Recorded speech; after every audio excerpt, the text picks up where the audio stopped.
আলাইকুম গাইস, কেমন আছেন সবাই? সো আশা করি ভালো আছেন। সো আজকে আমিও অনেক বেশি ভালো আছি।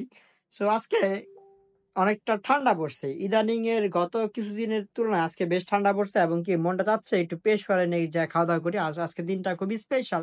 কারণ আজকে খালিদ মামার বার্থডে। সো ভাবলাম যে এই বার্থডে উপলক্ষে একটু জম্পেশ খাওয়া-দাওয়া হয়ে যাক। সেইজন্যে ডিসাইড করলাম যে নেহারি খাবো। আর যেই কথা সেই কাজ গাইস। তারপর বেরিয়ে পড়লাম রিক্সা দিয়ে। আর হারুল মামা, ভাইয়া আরো আমাদের বড় ভাইরা তারা ওয়েট করতেছিল আমাদের জন্য। তারপর আমরা গিয়ে মেট্রো রেল ডিরেক্ট উত্তরা থেকে মেট্রো রেল দিয়ে ডিরেক্ট মতিঝিল।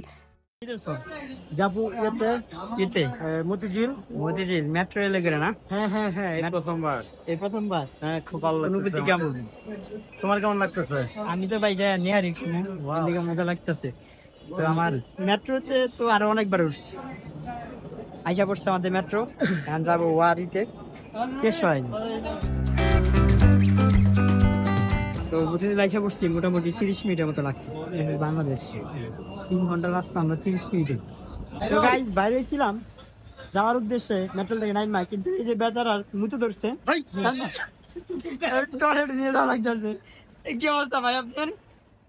সত্যি কথা বলে দেন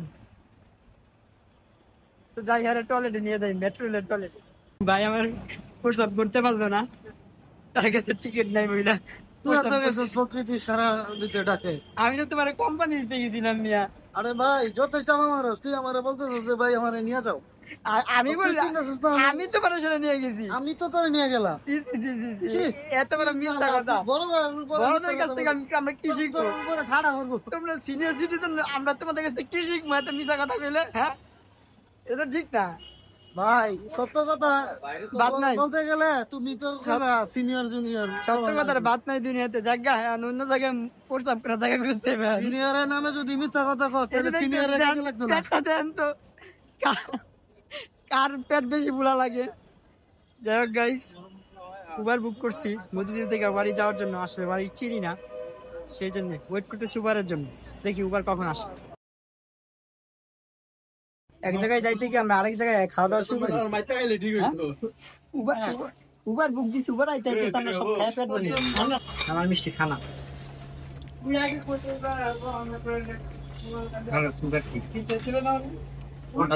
তারপর গাইস 5 জন ছিলাম বলে উবার আমাদের নেয় নাই। তারপর আমরা চলে আসলাম রিক্সা দিয়ে। পার রিক্সা 60 টাকা করে নিছে। তারা পেশওয়ারাইন বললেই চেনে, কালী মন্দিরের একটু সামনে। যাই হোক, তারপর সেখানে গিয়ে একটা বিড়াল দেখলাম, বিড়ালের অনেক কিউট ছিল। সো গাইস, পেশওয়ারাইনে এত পরিমাণ ভিড়, ওরা টোকেন সিস্টেম করছে। 83 নাম্বার টোকেন, 52 নাম্বার চলতেছে। 83 নাম্বার যখন আসবে তখন তারা ডাকবে, তারপর আমরা ভিতরে ঢুকতে পারবো। আর অর্ডারটা হচ্ছে তখন যেই খাবার থাকবে সেই খাবারের উপর অর্ডার দিতে হবে, এর বাইরে আমরা অর্ডার দিতে পারবো না। সো কি আর করার, এখন ওয়েট করতে হবে। এখন গাইস চলতেছিল 51 নাম্বার সিরিয়াল। কিভাবে আগে যাওয়া যায় সেজন্য একটা প্ল্যান বাই করলাম। ভাবতেছি সবাই যায় কোনো ভাই এনে খাবার ভালো না, এনে কিনলে খাইতেছেন জানগা জানগা। সবাই ভাগা দিব, তাহলে 82 নাম্বার সিরিয়াল আগে হিসেবে তাড়াতাড়ি খেতে যেতে পারবো। ঘটনা সঠিক না? একদম সঠিক। তুমি ওইদিক খাওয়া শুরু করো, আমি এদিক খাওয়া শুরু করি। যাও তোমার যাও আমি যদি পেশওয়ারাইনে খাইতে আসেন তাহলে এরকম বসে থাকতে হবে, উপায় নাই। এই যে দেন সবাই বসে আছে, এত পরিমাণ ওয়েট করা লাগে আল্লাহ। আর এটা ছিল তাদের একটা কিচেন, এইখানে কাবাব আইটেম গুলো বানানো হয়।